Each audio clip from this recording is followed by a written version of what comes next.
Welcome to Noon Edition on WFIU. This is a special program today, live from the Monroe County History Center. I'm your host, Bob Zaltzberg, along with co-host Sarah Whitmire, and today we're going to talk about the effect of private equity control on local news. We have three guests with us here at the, I was going to say in the studio, but we're on the stage here at the History Center. Nicholas Huther is an assistant professor of finance at the Kelley School of Business. His expertise is in private equity. Jason Pfeiffer is an associate professor of journalism in the IU Media School. And Sarah Vaughn is here. Sarah is the All Things Considered producer and newscaster for WFIU and the leading reporter on our Paper Cuts private equity project. If you want to join the program, you should be able to give us a call. Tweet. You Email. can tweet or send it to X, I guess, now. We're at Noon Edition. You can also send questions to news@indianapublicmedia.org. Before we begin, let me just say that this show is a preview of a reporting project called Paper Cuts that is exploring how private equity control of newspapers has affected communities in South Central Indiana, and solutions being discussed to bolster local news coverage. The reporting is supported by a grant from the Poynter Institute, a nonprofit journalism school and research organization in St. Petersburg, Florida. So I want to start the program today and ask Nicholas to be our first speaker, just to answer, if you could, in a minute or two, give us a primer on private equity and, when is it good and when is it maybe not so good? Well, thank you so much, Bob, first of all, for the invitation of being here, part of the panel, and give my chance to basically address my opinion. Well, private equity basically is more or less considered as a tool for, I would say, profit maximization. So you have private equity firms going basically into various industries, and what they do is they try to basically maximize profits, right? And there are various ways they can do this. They can either cut costs, they can try to increase revenues by expanding, products, or try to. I mean, a lot of times you see in the news, obviously, also the reports about staffing and reducing staff and using basically those measures to generate more profit. And they have high incentives to do so because they have option-like contracts, so they basically get compensated on the upside that they make on basically don't really get punished for losses. So you have these strong profit-maximizing incentives that these companies or these private equity firms have, and then they are running funds, so they basically collecting money that is coming from investors, such as large pension funds. They're heavily invested in private equity. We have endowments. So our youth endowment, for example, is also heavily invested in private equity. And that money is more or less managed by these private equity firms. And they go in all industries. I mean, they've bought the UFC in 2016. They go into fracking.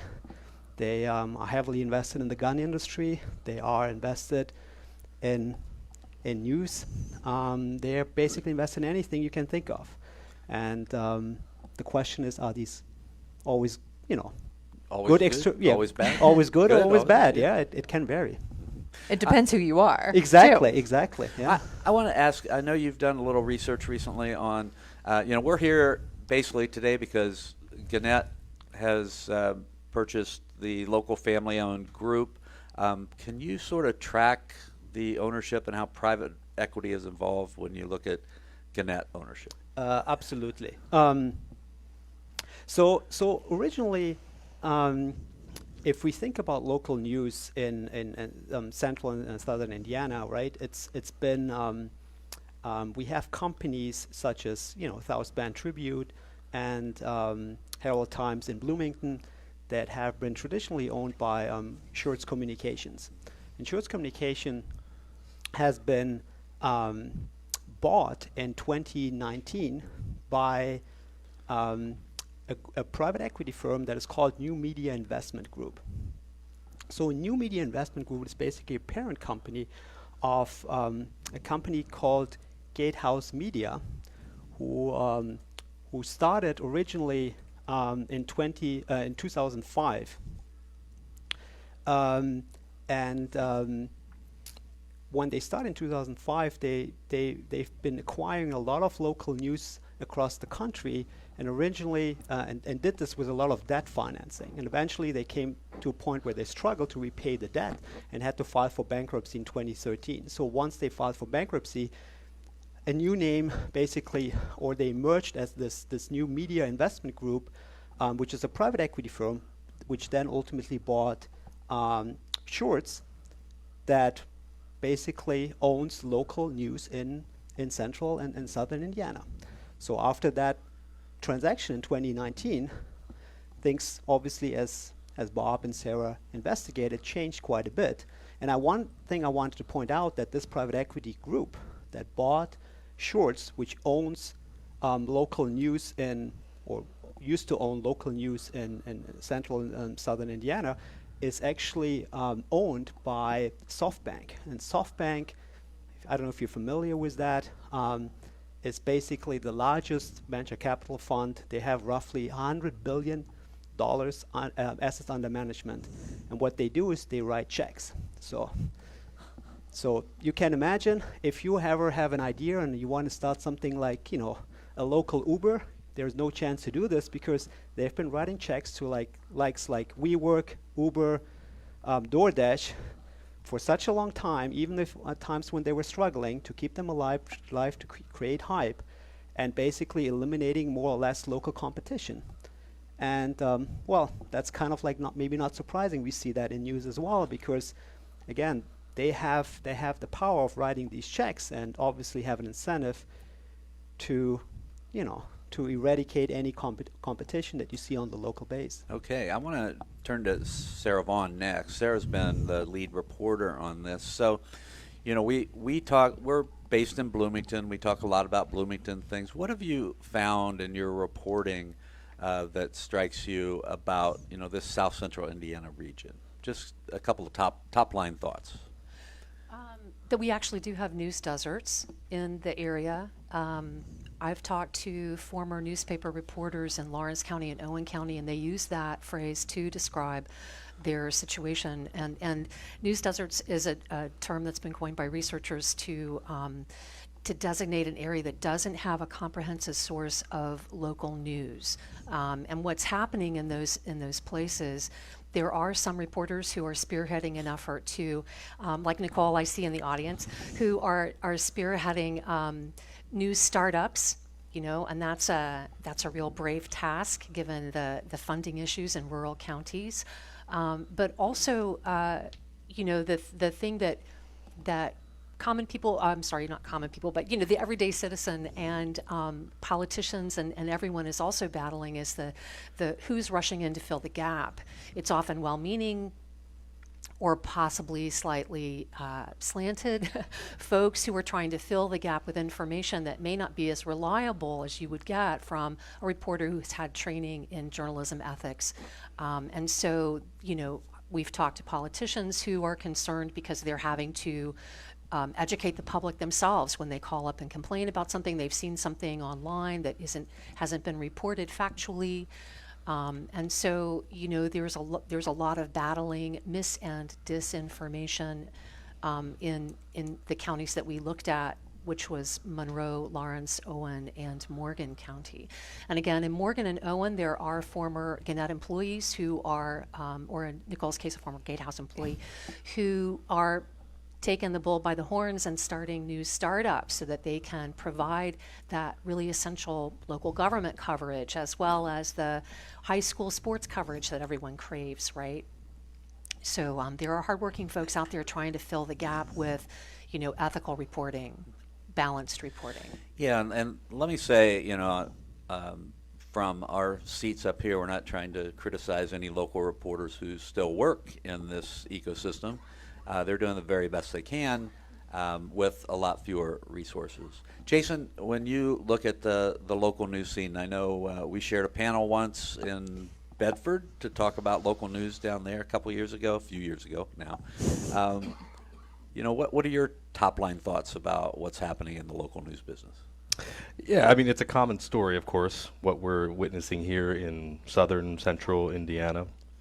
The consolidation or attempted consolidation of a lot of these news organizations, newspapers in particular, that have been long-standing, and not just newspapers folding, of course, but just being gutted, downsized, and the phrase ghost newspapers. I know the conversation before we were on air that came up, and I think that's very true of a lot of places. So maybe it still is there technically, but it's maybe perhaps a lot of the reporting is pulled from other places and just fill the pages from, say, Indianapolis in a local paper.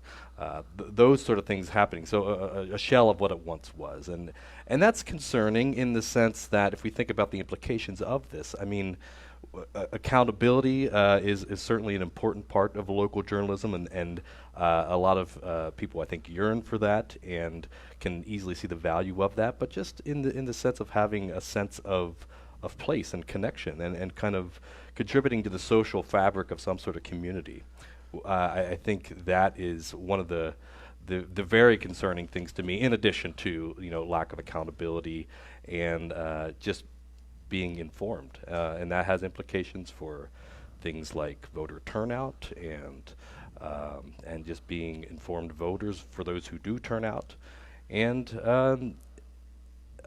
patterns of polarization and that sort of thing. If you don't have that sense of local connection, of a strong social fabric in the local level, that has implications if you're getting all your news from the national level, which is, of course, very polarized.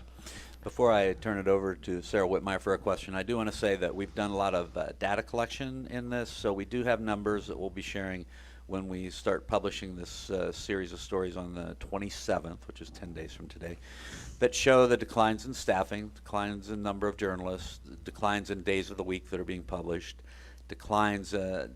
We did a content analysis taking the month of September from 2014, 2018, 2023, so we could show declines of local content even while Schurz still owned the newspaper. It was very slight compared to the accelerated decline since Schurz sold the newspaper, and some other circulation numbers, which are really very scary to look at. So, Sarah? Yeah, I feel like we do need to sort of say that newspapers were in trouble before private equity came in, right? Jason, do you want to comment on that? Because private equity, by a lot of people's standards, is this really bad, scary thing. But newspapers weren't on the upward trend necessarily before. Absolutely, and I think you can point to a lot of contributing factors. One of the obvious ones might be the internet, but even saying it's pinning the blame of the internet isn't quite fair in terms of deregulation that kind of back in 90s, maybe even 80s, I think you could argue contributes to that in terms of deregulation of media.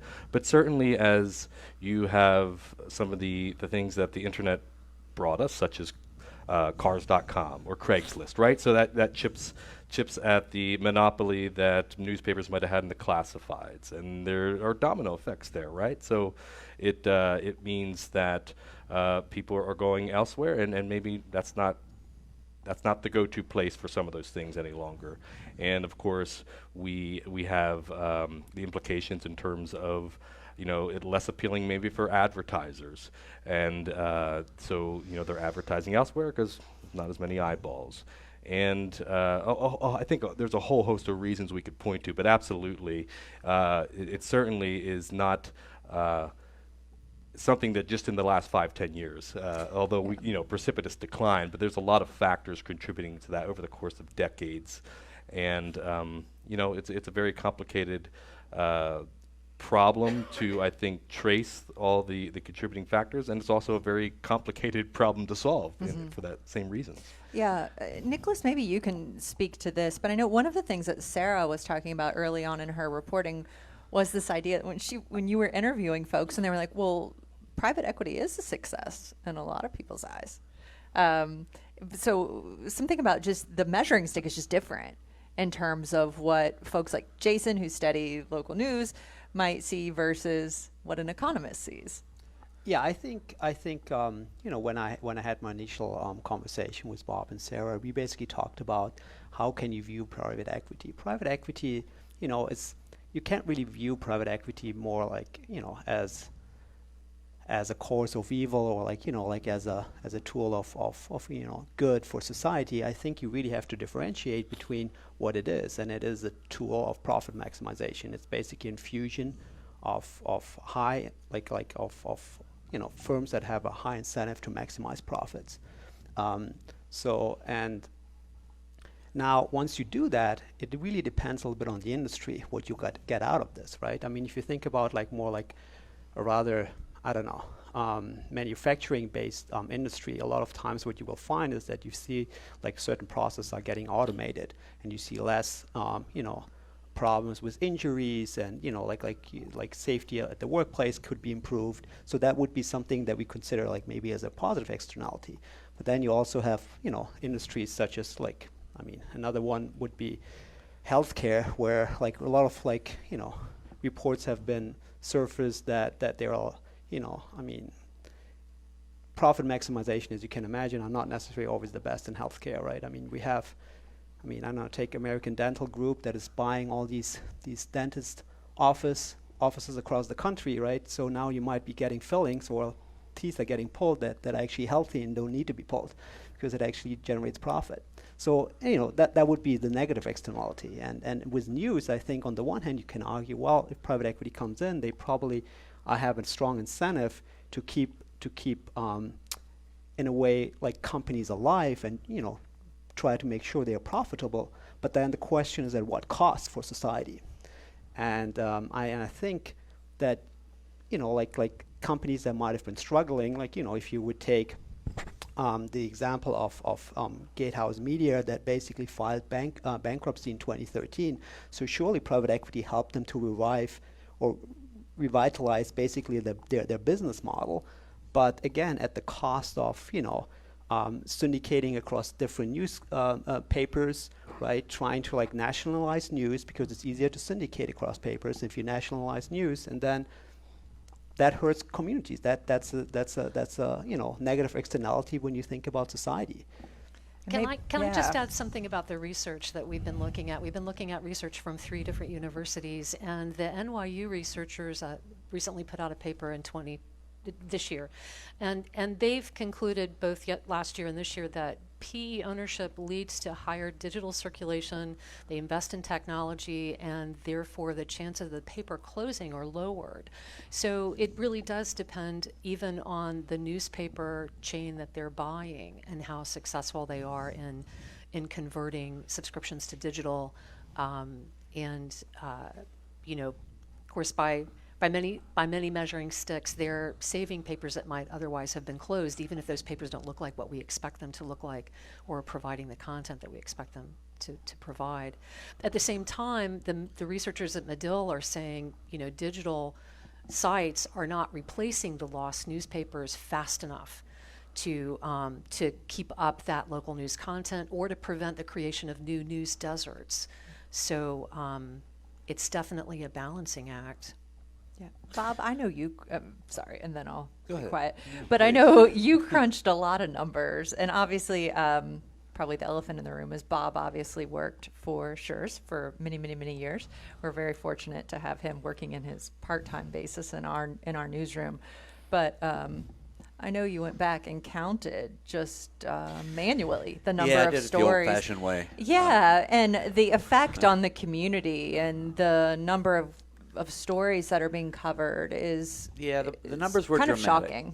They were dramatic. I mean, it was I took a look at old newspapers from 2014, 2018, 2023, and as I said, I think it was if I can remember my numbers. 2018, there were what I would consider 1,100 different local stories in the Herald-Times. In September of 2018, 1 month. That was actually 2014. 2014, Your count for 2014 was 1,100. 2014 Yeah. was 1,100. 2018 was a little less than that. About 970. 970. And then 2023 was? 249. And so, So it was definitely a steep decline.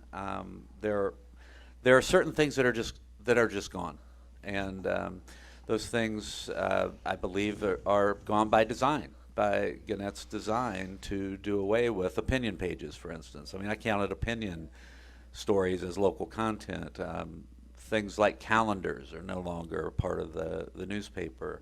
A lot of organizations that used to be covered, nonprofits that used to be covered on a regular basis, are no longer there.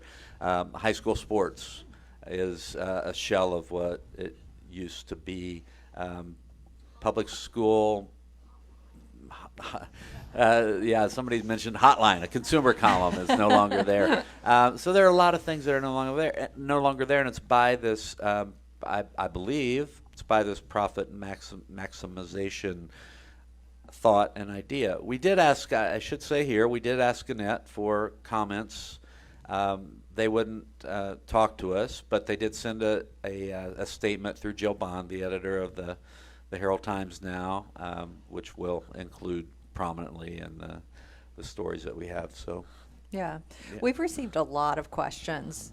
People are very, very interested in solutions, as are we, and I think that was certainly part of our reporting. So can we pivot a bit to that? Yeah. Can I? Let me just ask this very first one. It's a question from Lisa. Has there been any discussion in Bloomington of establishing a nonprofit model of operation for our local paper? I know, Sarah, you talked to Tina Peterson from the Community Foundation. What are the thoughts on that? there is a local news fund at the Community Foundation, and I don't have the figure right now of how much they raised. I want to say, well, I probably shouldn't since I don't have the figure in front of me. But anyway, it's not insignificant chunk of change, and they're still though talking with stakeholders and folks in the community to figure out exactly how they want to use that money. So there are people in discussion. There are really thoughtful discussions, and they just haven't arrived at a plan just yet. All right. I do know there's a member of our audience from the Community Foundation who's monitoring what we're talking about here today. All right. So we hosted a discussion in our studio with folks who, you know, just like the news. And it was super interesting to me how folks over and over again talked about local sports. And that was something they really missed. And then arts and culture. And I know we've gotten more questions today about that. So Jason, maybe you can just talk about the impact of private equity and downsizing, staff shrinking, on those sort of issues and why those are so important to a community. Well, on the latter point of why they're so important to a community, in my mind, that loops back to the idea of it's so central to our identity as a community, right? Of our sense of rootedness is often tied to these, sporting events, that there is a lot of community pride that's embedded within that, in a sense of where you grew up. That's probably a good indicator if you're into sports of what sports teams you go for, right? And it's friends and family might be there. So I think that's clearly a connection that people have and why they cherish that sort of thing. And I would say similar to local culture and arts and that sort of reporting. It's also, I think, one of the more difficult areas, in some cases at least, maybe not so much sports, but unfortunately arts and culture can be difficult to justify. I remember, in my previous career, I was an arts and culture reporter in the Philadelphia scene, and I just remember the roller coaster that the local theater scene was on, just in terms of funding these sort of things, and depending on what administration was in office, the outlook looked quite different, or who was in Congress. And so I think that's always that tug of war, including for public radio and public television, right? But I think what this speaks to, in my mind at least, is that some of the hard decisions that we'll need to make collectively as a society is what's most important to us in our news ecosystems of the sort of information. Because I think we unfortunately, if I'm being realistic with myself, we're not going to be able to return to what was this newspaper model of trying to have something for everyone. And so it's a matter of what's most important, and is that sports for some, and that was maybe something that drew them in to a newspaper because they love the sports section. But now we have so many other sources of sports news, and is that the priority? Is it arts and culture? Is it covering local government? And so I don't know, easy answers that I would throw out there, but I do think it speaks to needing to pick some priorities of what news, professional news, reporters, journalists do best. And maybe that means having other sources of information in a local community pick up the slack. I think it certainly is a collaborative effort to address this that cannot be put solely on the shoulders of news organizations and journalists. We do have one of our questions was specifically about this. It says, can you please speak to the decline of local news impact on the coverage of arts and culture? And I know, Sarah, we had our other colleague, George Hale, spoke to a person in town about just arts and culture specifically and the decline of coverage of that. Have you listened to that interview, or do you? I didn't. I haven't yet, but I do know that in other interviews that we've conducted, people have mentioned the fact that when you don't have newspaper coverage, nonprofits and other arts organizations, anyone who's trying to recruit volunteers are kind of hampered in trying to get information out about their events, and it impacts even how well they can educate their donors. So there are impacts that you wouldn't necessarily think of when that one sole go-to source goes away. Mm-hmm. Can I ask you how Sure. how many reporters you had sort of at the height at the HT, and then do you know how many? Well, I mean, I can talk about staff size, but we did a lot more things then. We were laying out pages. We had a big photography staff. We had a big sports department. But there was a time when we had 51 people on our local news staff, and now there are 5 on the local news reporting side. I know there are a couple of full-time news reporters, a couple of full-time sports reporters, and somebody who's spending part of her time, I think, doing features work. But we had a series of beats at the paper that we always had somebody covering public education, somebody covering higher education, somebody covering cops, somebody covering courts, somebody covering business, somebody covering nonprofits, and a couple others that I'm forgetting right now. But it was a beat structure with a lot of different people. We had our problems too. There's no question about that. But yeah, it's just a different with this, as Nicholas talks about, the maximization of maximizing profit over the idea of community service, which also was a big part of what we considered was part of our role in the community. That just changes things. I want to turn to Nicholas about that. Does private equity have any role other than maximizing profit? I mean, I personally think it's something that you would not be able to change. I mean, that's their prior, and that's basically what they do. And I think Bob, when you and I and together with Sarah, we talked about this. I always like to refer to this, sort of like analogy that my old advisor at Duke University, David Robinson, always used to tell me, which is, you can think of private equity more or less like a lion in a zoo. So the question is, do you blame the lion for eating the kid, or do you blame the zookeeper for not locking the gate?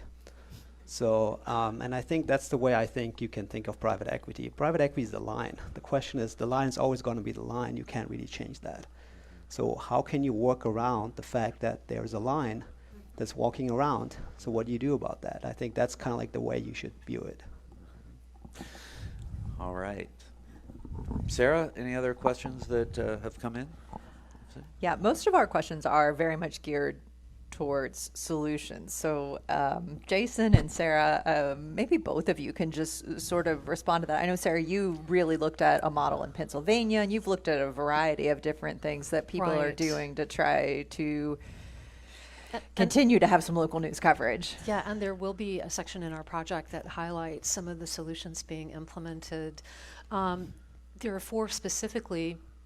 We did look at public media merging with newspapers as one model that some folks are looking at, and in Pennsylvania, WITF and the local newspaper chain LNP, they don't like to use the word merge, they told me, but they are working together because the family that owned the newspapers gifted them to the local public media station. And so, that did a lot in terms of combined reporting power and being able to keep the newspapers viable. And so, they're still kind of getting their footing after this gift, trying to get out their 5-year plan. But so that is one model that we can look at, is combining newspapers that are maybe not family newspapers. A lot of times generational ideas about what they want their family business to be change, and so it's 2-3 generations down the line, maybe they're not so interested in newspapers anymore. They don't have anybody in the family to take over managing that chain, and so in this instance the family decided the best option to keep that newspaper alive and to serve the community was to essentially merge with the public media. And when I talked with the representative for the family, they were in talks with a lot of different organizations, including some public media controlled organizations, and they knew the negative outcomes that were potentially out there. So they were very, very selective when they chose, they were very conscious of wanting those papers to be able to maintain the mission of informing the community and being the glue for the community. There's also, just trying to make it a nonprofit, a philanthropic effort. And so I think Mirror Indy up in, that might qualify as one of those. So there's an effort up in central Indiana to create a nonprofit digital news organization. And then more close to home, I mentioned Nicole DeCrisio-Bow is a former GateHouse reporter for the Spencer Evening World, and she has spearheaded an effort called the Owen News Project to get news back into her community. And Stephen Crane, who was a former managing editor for Gannett up in Morgan County, has spearheaded the Morgan County Dispatch, which is both a digital and a print Correspondent. Correspondent. Sorry. Yeah. Right. So, there are folks working to find a model that works for them locally. It may be a combination of investment from community members. I know Stephen has some buy-in from about 9 community members that he says donated, quote, tens of thousands of dollars. Local news meant that much to them, and to have a printed product as well as a digital product. So I think each of these startups are just trying to find their own model that works for them, and it's going to be a combination of subscriptions and philanthropy. And in Martinsville, Stephen and his group tried to buy the Reporter-Times from Gannett, and Gannett turned them down. So I think from Bob, that's something, obviously I come from the public media world, and that's something that folks ask us a lot. And so a couple questions we've gotten: what about public radio partnering with the local paper? And when you were the editor, we used to partner on some things, but I just don't know that is sort of in the Gannett model right now in terms of partnership. But yeah, well, I can't speak for Yeah. what is in the Gannett model. I can say that, public radio, and this is pretty self-serving for a public radio host to say, but it's a nonprofit model that works. So it is a nonprofit model that works, but, I've said this at other forums that I've been a part of. It's a nonprofit model that has a big, broad footprint, and when you divide the number of reporters we have by the size of the footprint, it becomes not quite as big as we like to think. And it we're is. doing 3 platforms. And we're doing three platforms, but it is a model that's out there and is successful, and I think it could be a model that people could look at for sure. I have to say, and then maybe we can pivot away from this because I don't want it to be self-serving. We in our newsroom, when I started here, we were a newsroom of 4 people, and now we're a newsroom of 17. But it used to be amazing because I've never viewed the Herald-Times as competition, because the Herald-Times is very, very good at what the Herald-Times does. I see Laura sitting there. Laura's amazing. And it always gave us permission to focus on something else. If we saw Laura was reporting on something, it's like, fantastic, the HT has that, we can go pivot on something else. But now that the HT has reduced its staff, then that means we have been able to hire a few more people, but like you said, it doesn't nearly cover it. And then we've drawn all of our reporters in to try to help fill that gap. But again, I mean, I think Bloomington is probably considered a news desert right now. Is it? I don't think so, because we have, You have 5? HT at least. Well, you have 5. I mean, a news desert is where there is no Where outlet, there's no nothing. comprehensive outlet, Okay. right? And even though, for example, Owen and Lawrence County have, folks who are doing blogs and may maintain a digital website that has selective stories of interest, and and the local council may be showing their meetings on Facebook, it's not like there's one local comprehensive news source. And Monroe doesn't really qualify because there are multiple sources for news. You've got a couple of radio stations, you've got a couple of digital sites, and To look a little harder for it. Right. Right. I mean, You still have to do the work, right? Yeah. The consumer still has to do the work to Yeah. find the news they want. yeah. Yeah. We have- I want to ask you guys, because you actually got to talk to someone from the Schurz family. It just reminded me, because you were talking about the folks in Pennsylvania, how they carefully vetted all of these different companies to figure out who they were potentially going to partner with or sell to. Right. So Todd Schurz did tell Yeah. Bob that they were mindful of where they were going when they let go of the papers. Yeah, let me say that Todd Schurz spent an hour with us. Todd was the CEO and president when they sold the company, and there's nobody in the Schurz family right now that is a part of the 6th generation, the younger generation. None of them are in the family business now. So the Schurz family was, that generation of Schurz family was ready to sell, and they tried to do a little like what private equity does. They bought a lot of smaller papers. They tried to maximize the profit by reducing the staff in certain areas, but they were at the same time mindful of being a part of the community. As Todd said, without a successful community, we can't be a successful newspaper. That was his point of view, and so he and the company decided that they needed to find somebody who would have more chance at success, and they thought that the news media company and GateHouse would be that company. And in fact, they may have had a chance, but then they merged with Gannett about 6 months later. And the Schurz family, Todd says, had no idea that was going to happen. And so then it was like, we have nothing to say about it. He said he would get calls from people saying, "Can't you do something about the newspaper?" He goes, I'm not involved anymore. Yeah. And we have no say about what's going on there. So we've gotten a couple questions, Nicholas, perhaps you can answer, with folks wondering about private equity's impact beyond just the news. And Chris asked, do you think the loss of local control goes beyond topics of housing and news? Could these private equity issues be canaries in the coal mine? Are these the new out-of-control monopolies of our age? Yeah, as I said, I mean, private equities invest in pretty much any industry. I recently finished a research project that I worked on pretty much most of the time this year, where I looked at the effect of private equity investing in gun retail chains. And sort of like I was trying to get to the question more like, more guns, less crime, more guns, more crime, sort of. And private equity, again, I use this as a tool to see what happens if you infuse profit maximization into gun retailers, what happens sort of like with the supply of guns, and how are these guns later on linked to crime.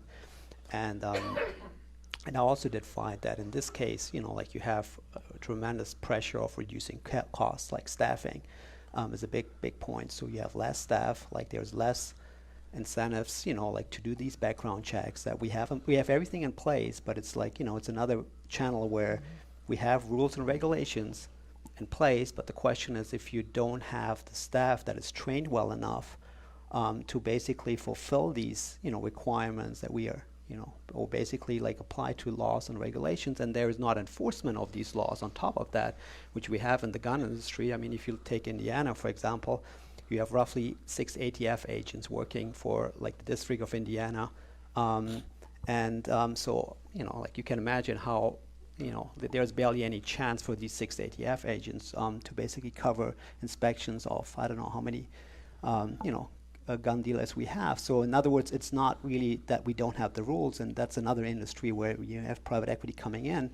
They exploit these, like little enforcements that we have, and obviously that has negative externalities. And then, as you said, I mean, there are other industries. We see that healthcare, I think, is a big one. I talked about this. Prison, if you take the prison system, right? Private equity goes and goes into the prison system. So what you have a less quality of, like the reduction quality has been documented and shown in various studies in prisons, and you keep prisoners longer in the prison, and you keep the public out. So I mean, it's a profit model. So and yes, I think it goes way beyond just one sector. It's basically a general problem, and I think the big question is: do we need more laws? Do we need different laws that we have in this country, or do we need more enforcement of laws?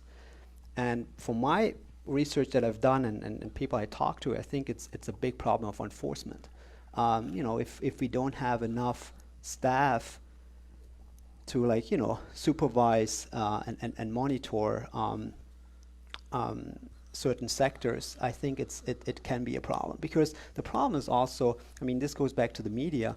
If people are not aware of this problem, like of private equity coming into industries and like changing, the business model and like this is leading to negative externalities, if nobody knows about that, what happens is that if the public's not aware of this, the regulator is never going to like step in and do something about it, right? Because I mean, regulation is basically a product of public awareness.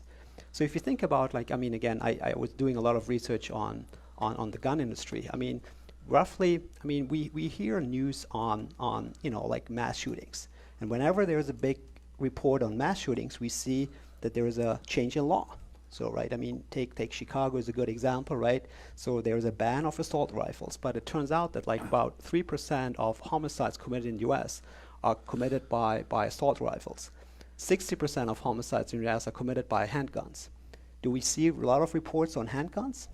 Do we see a lot of incidents where you have news reports on these type of crimes? We don't. So there is not a need for the regulator to step in and to reinforce certain things because the public is not aware of that. And I think it's kind of like a mixture of, you have this line walking around, but people don't really know what's happening, what this line does. And I think what we are doing right now, I think incredibly important. So to get people's awareness of there's a type of company or firm that really comes into industries and changes certain things, and we should be aware of this. And I think public awareness basically helps to,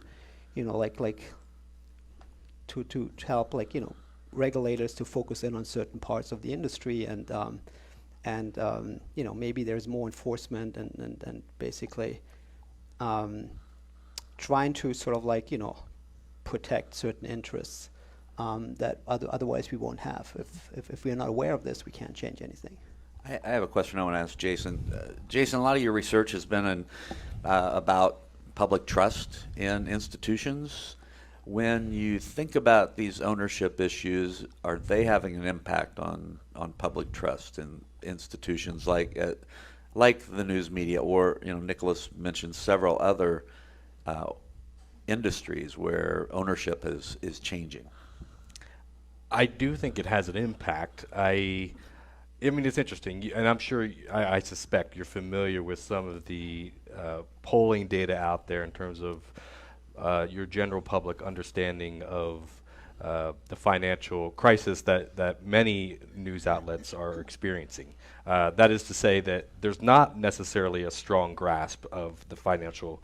I mean, we're talking about a market failure here. To kind of, I think, in terms of your Exactly, field, where it's just this dominant for-profit business model, it's just collapsed. It's not tenable. And so I think there, on the one hand, I don't know, and it's probably over the last 5-10 years, I would guess, that awareness has probably grown in terms of that. But I think that's one factor to think about there. But yeah, I think when you talk about ownership and this of any, not just a sector like news media, but I mean I think there's a lot of suspicion there for many sectors that we can think of when you talk about corporate interest and that sort of thing. So I think as people see headlines and hear about private equity ownership and kind of swooping in and buying up, I have no doubt that contributes to it. Let me ask a follow-up. Yeah. So, but the causes of some of these things we're talking about, or these are the causes, but the effects are a lot fewer people on the ground, a lot fewer bylines that people recognize in newspapers, fewer people that they see at the grocery store that they know work at the newspaper. Are these things, could these things be contributing to this lack of trust? Especially at the local level, yes. So, I mean, on the one hand, a lot of the trust issues, I think, are national media level for some of the very reasons you're talking about, right? They don't have a sense of, I went to high school with this person, or I saw them in the grocery store. But certainly local media is not immune to some of these trends we see in eroding confidence and trust in media.